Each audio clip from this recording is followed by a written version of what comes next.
Start here, take your cup.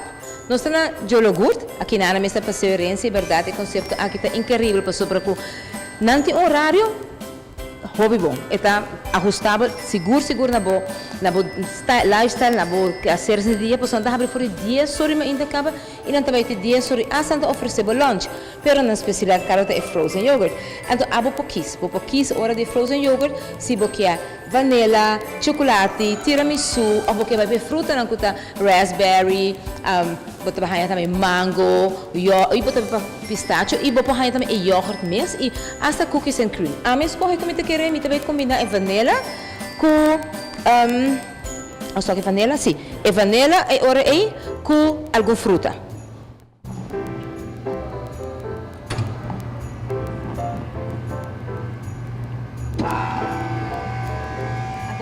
Então, claro, vou escolher o waffle cone também.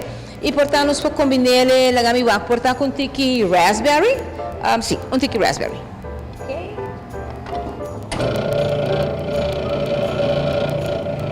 Ok.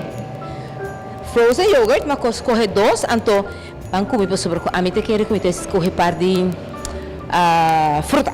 Nós também temos fruta de verdade, uma variedade, roupa incrível de frutas. Se você é uma pessoa que gosta fruta não combinar, você com cocktail, fresh strawberries, está bom. E com o conceito aqui de Jolo yogurt assim incrível, para sobre a banda de vou para lunch, não tem abre 10 horas e na terceira, até de sobre a noite, vou para assim parties também muito não. So, se você busca lugar, caminha porque há gezelligheid para grupo ou party de muito não, vou botar aqui na Jologurt. E claro, é muito não, ora los escolhe entre candy corn, é diferente almonds e chocolate, pero também é diferente gummies não. E te quer a combinação como tem aqui tá, que nós vai com algum gummies. So, a gummy reca aqui atrás, nós tá com algum gummies não, nós tá tirele junto, incrível que aqui tá. Sabor também como põe aqui sirope e depois no final botem com pizza para sobre com tá lo que pizza e ora é sei tá lo que bota paga cubo cuchara and you're ready to go.